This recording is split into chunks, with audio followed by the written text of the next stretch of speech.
Bulletin की शुरुआत बड़ी खबर के साथ बैतूल से आ रही है, जहां पर कफ सिरप अब ये जो मामला है ये बढ़ता जा रहा है। 1.5 साल की किंजल यादव भोपाल एम्स रेफर कर दी गई हैं। अब एम्स में की जाएगी अन्य जरूरी जांच। फिलहाल किंजल की सेहत सामान्य बताई जा रही है। अब तक 16 बच्चों की मौत हो चुकी है। बता दें आपको, ये मामला लगातार बढ़ते जा रहा है। बच्चों की संख्या जो है वो एक के बाद एक बढ़ रही है। मध्य प्रदेश से शुरू हुआ ये मामला अब बैतूल में भी देखने को मिल रहा है। मध्य प्रदेश में लगातार बच्चों को कफ सिरप जो प्रिस्क्रिप्शन के या बिना प्रिस्क्रिप्शन के, चाहे वो दवा दुकानों से मिले, चाहे वो डॉक्टर ने लिख के दी हो दवाएं, लेकिन जो कुछ ऐसी दवाएं हैं जिनको बच्चे अगर पी रहे हैं तो उसके बाद लगातार तबीयत खराब हो रही है। फिलहाल कफ सिरप कंपनी पर बैन लग चुका है, अन्य दवाइयों पर भी बैन है। लेकिन अब एक और बच्ची जिसकी हालत खराब थी, फिलहाल एम्स में बच्ची का इलाज चलेगा। सवाल वहीं आता है कि यहाँ बच्चों को इतना खतरनाक ड्रग डॉक्टर प्रिस्क्राइब कैसे कर सकते हैं।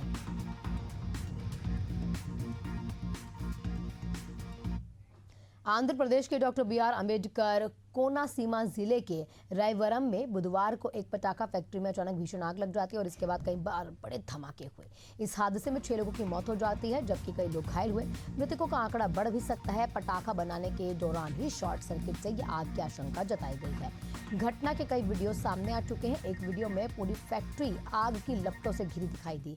एक अन्य फैक्ट्री से धुएं का गुबार काफी ऊंचाई तक उठता दिखाई दिया, तो वहीं पर एक में लोगों में यहां पर दहशत दिखाई दी।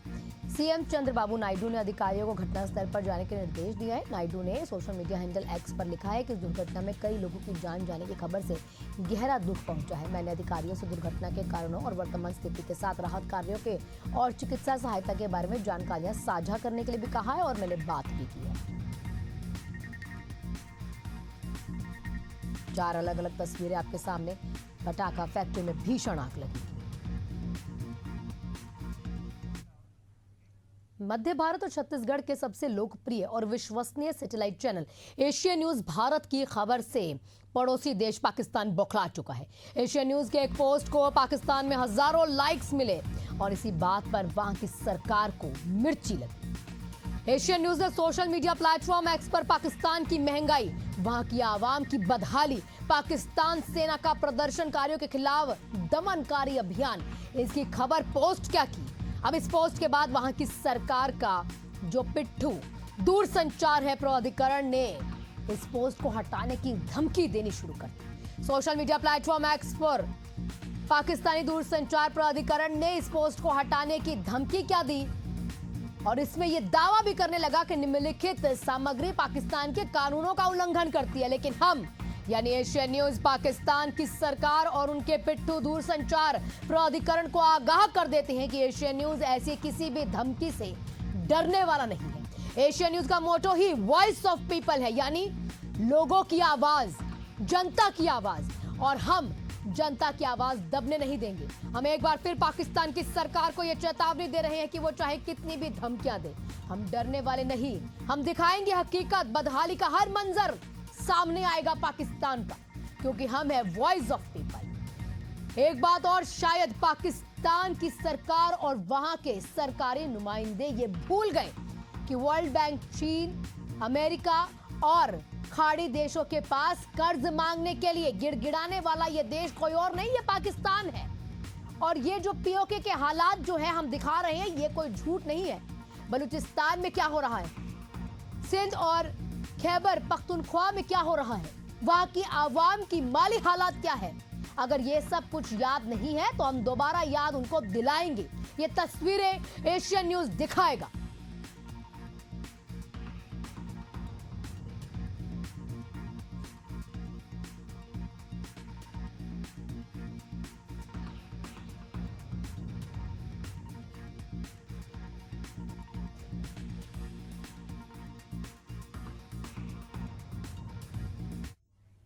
राजधानी रायपुर के न्यू सर्किट हाउस में बुधवार को जनजातीय गौरव दिवस को लेकर एक विशेष कार्यशाला का आयोजन किया गया। इस अवसर पर मुख्यमंत्री विष्णुदेव साय ने कहा कि राज्य सरकार इस वर्ष जनजातीय गौरव दिवस को भव्य और ऐतिहासिक रूप से मनाने की तैयारियां हो रही हैं। मुख्यमंत्री ने आगे ये भी कहा कि पिछले वर्ष जशपुर में हुए आयोजन की सराहना खुद प्रधानमंत्री नरेंद्र मोदी ने की थी। मुख्यमंत्री साय ने यह भी बताया कि प्रधानमंत्री मोदी ने भगवान बिरसा मुंडा की जयंती 15 नवंबर को जनजातीय गौरव दिवस के रूप में मनाने की घोषणा की थी। अब इसे देश भर में जनजातीय समाज के योगदान को सम्मान भी मिला।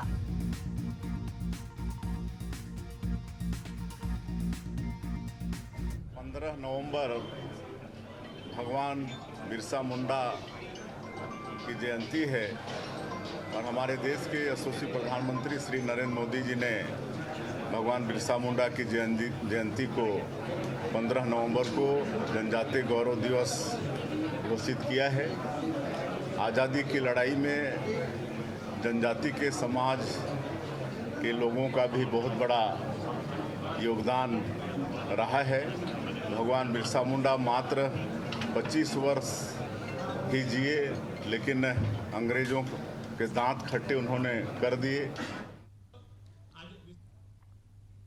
धान खरीदी को लेकर पीसीसी चीफ दीपक बैज का बड़ा बयान सामने आ चुका है। उन्होंने कहा कि इस साल अब तक सिर्फ 21 लाख किसानों का पंजीयन हो पाया, जबकि पिछले साल तो 27 लाख किसानों ने धान बेचा था।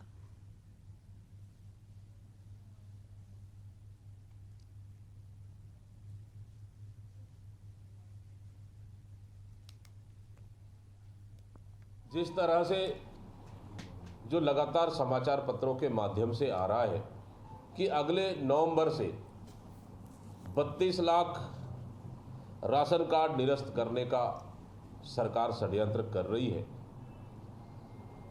क्योंकि सरकार का मंशा नहीं है कि छत्तीसगढ़ के राशन कार्डधारियों को, यहाँ के गरीब परिवारों को राशन दे। जब सरकार बदली तब से सरकार में अपने मुख्यमंत्री का फोटो लगाने के लिए पूरे राशन कार्ड को बदला गया। आधार कार्ड के साथ आधार कार्ड को मांगा गया, लेकिन उसके बाद केवाईसी का बहाना बनाकर और अभी तक 32 लाख राशन कार्डधारियों का केवाईसी नहीं हो पाना, कहीं न कहीं सरकार के मंशा पर सवाल खड़े।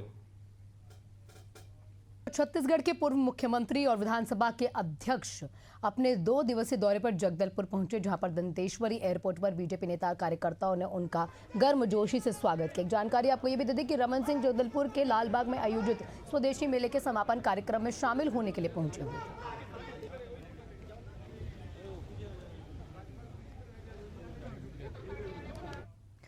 बेमेतरा जिला कांग्रेस कमेटी के राजीव भवन में प्रेस कॉन्फ्रेंस आयोजित करके संगठन में पारदर्शी और जमीनी कार्यकर्ताओं को महत्व देने पर जोर दिया गया। सांसद श्याम कुमार ने यह कहा है कि प्रेस कॉन्फ्रेंस जो की गई, इसमें कांग्रेस को मजबूत करने के लिए हर कार्यकर्ता की बात भी सुनी जाएगी। कांग्रेस अध्यक्ष आशीष छाबड़ा ने आगे कहा कि संगठन को जनता से जोड़ना जरूरी है। कार्यक्रम में कई वरिष्ठ नेता और संगठन के पदाधिकारी मौजूद रहे।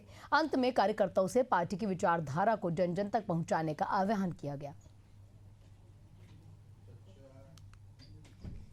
मुख्य उद्देश्य हमारा प्रेस कॉन्फ्रेंस का सम्मानीय हमारे राष्ट्रीय अध्यक्ष मल्लिकार्जुन खड़गे जी और विपक्ष के नेता सम्मानीय राहुल जी गांधी के अभियान, संगठन सृजन अभियान के विषय पर हमने प्रेस कॉन्फ्रेंस रखा हुआ था।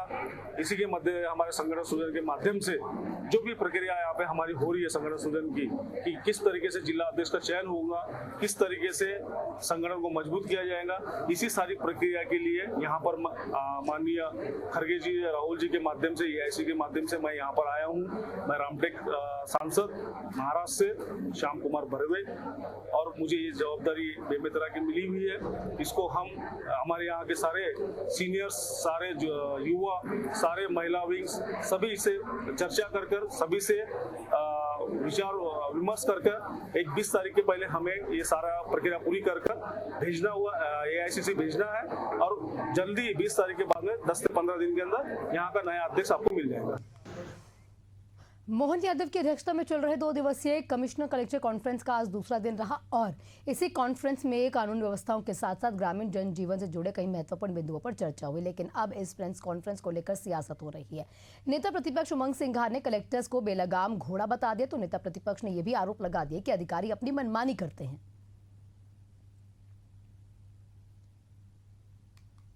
मैं समझता हूं कि मुख्यमंत्री जी के जितने भी कलेक्टर घोड़े हैं ये घोड़े बेलगाम हो गए, लगाम है नहीं। और इस कारण सभी इसमें जो अधिकारी है अपनी मनमानी कर रहे हैं। कई अच्छे अधिकारी भी हैं जिनको आप फील्ड पोस्टिंग नहीं दी जाती है, जो फील्ड में कार्य है उन पर राजनीतिक दबाव होते हैं। मैं समझता हूं कि जन सुनवाई जब कलेक्टर करते हैं सरकार की ओर से, उस जन सुनवाई को लेके सरकार की तरफ से कलेक्टर को गंभीर होना चाहिए, तत्काल निराकरण करना चाहिए। पखानजोर में इस वर्ष धान की खराब फसल से जूझ रहे किसानों ने अपने नुकसान के लिए ही अब बीज कंपनी सेंजेंटा को जिम्मेदार ठहरा दिया है। किसानों का ये कहना है कि बीज की खराब गुणवत्ता के कारण ही जो खेतों में धान की बालियां तो बन रही है लेकिन चावल नहीं आ रहे। अब इससे उनका जो सपना है वो चूर-चूर हो रहा है। कूरेनार क्षेत्र के दर्जनों किसानों ने हाथों में धान की पर्ची को लेकर प्रशासन से मुआवजे की मांग की है।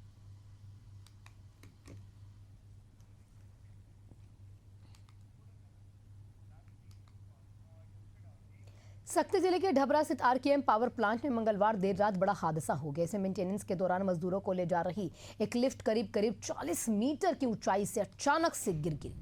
अब इस घटना में 4 मजदूरों की मौत हो जाती है और 7 लोग गंभीर रूप से घायल हैं। 10 मजदूर लिफ्ट में सवार होकर 5वीं मंजिल तक जा ही रहे थे। ऊंचाई करीब 75 मीटर है लेकिन 40 मीटर तक पहुंचने के बाद उसका बैलेंस बिगड़ गया। यहाँ अचानक कोई टेक्निकल फॉल्ट आया। अब इसमें हादसा इतना भयावह था कि लिफ्ट ऊपर से जोरदार तरीके से नीचे गिरी और बड़ी संख्या में मजदूर घायल हो गए। अब मजदूरों के परिजनों के साथ साथ अन्य मजदूर प्लांट के गेट के बाहर जमा हो गए, हंगामा करने लगे। हादसे के कारणों की फिलहाल पड़ताल चल रही है। शुरुआती जानकारी के अनुसार यह दुर्घटना लिफ्ट में तकनीकी खराबी के कारण हुई है। हालांकि जो प्लांट प्रबंधन है इनकी लापरवाही पर भी अभी सवाल उठ रहे हैं।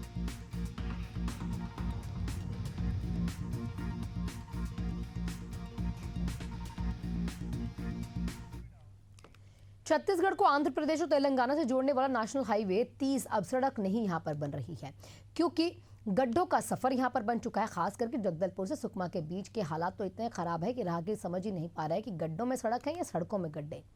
अब हर दिन हजारों वाहन यहां से इसी जर्जर सड़क से होकर गुजरते हैं। गड्ढों के चलते हादसे बढ़ते जा रहे हैं। मरीजों और यात्रियों को भारी दिक्कत हो रही है। कामानार से तुंगपाल तक की सड़क पर पैदल चलना मुश्किल हो गया है। मामले को लेकर जब बस्तर सांसद से बात की गई तो उन्होंने आश्वासन दिया बारिश थमते ही मरम्मत का काम शुरू हुआ। लेकिन सवाल अब यह है कि राहगीर करे तो करे क्या।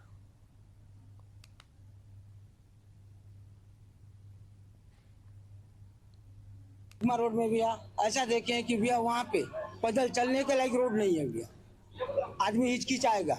रही बात हम गाड़ी वाले हैं, हम ड्राइवर आदमी कैसी भी हमारा पेट चलाने के लिए, लेकिन जो रही बात पैसेंजर, कोई पेट वाली है, कोई बैठते हैं, उनको ज़्यादा दिक्कत है भैया। कोई लंगड़ा बैठ गया, कोई लूला बैठ गया, उनके लिए ज़्यादा भैया।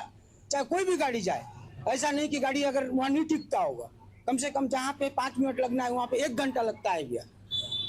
जहाँ पे 5 मिनट लगता है वहाँ 1 घंटा लगता है। और यहाँ से भी हम कितनी पार किए तो सोच लो भैया, हम लोग सुबह से 6 बजे से लेके शाम के रात के 12 बजे पहुँच रहे हैं सुकमा। तो इतना स्थिति खराब है भैया। कितने बड़े बड़े गड्ढे हैं? अरे भैया पूरा टांग घुस जाए भैया। इतना रोड खराब है भैया, पूछो मत। इतना गड्ढे हैं कि पूरे गाड़ी टिक जाते, बम्पर वम्पर सब टूट गए हैं। इतना परेशान हो गए पूछो मत।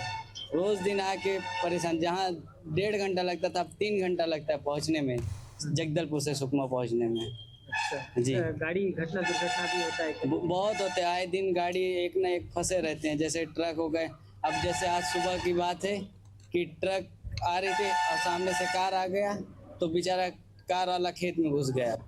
टोंगपाल से दरभंगा 25 मिनट की टाइमिंग है, 1 घंटा 55 मिनट, 1 घंटा 5 मिनट ये हाल पहुँचती गाड़ी में। नंबर फेल हो रहा है।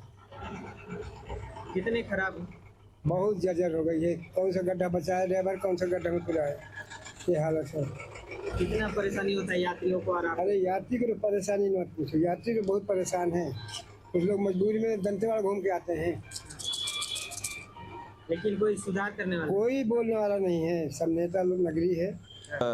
छिंदगढ़ से इस पार हमारे जो तोंगपाल घाटी एरिया में अभी फिर से रोड खराब हुआ है क्योंकि भारी वाहन चलने के कारण। लेकिन मैंने अभी फिर से हमारे NH के प्रमुख जो प्रबंधक है उनसे बात हुआ है कि उसका भी अभी रिपेयरिंग होगा, क्योंकि अभी बस्तर में भारी बारिश के कारण रिपेयरिंग का काम रुका हुआ है। वो रिपेयरिंग होगा क्योंकि आने वाला समय में 4 लाइन में कन्वर्ट होगा, तो अभी रिपेयरिंग होगा, ये तय है। लेकिन बारिश के जैसा ही खत्म होगा तो रिपेयरिंग का काम होगा और लोगों को जो भी तकलीफ हो रहा है उसका समाधान होगा।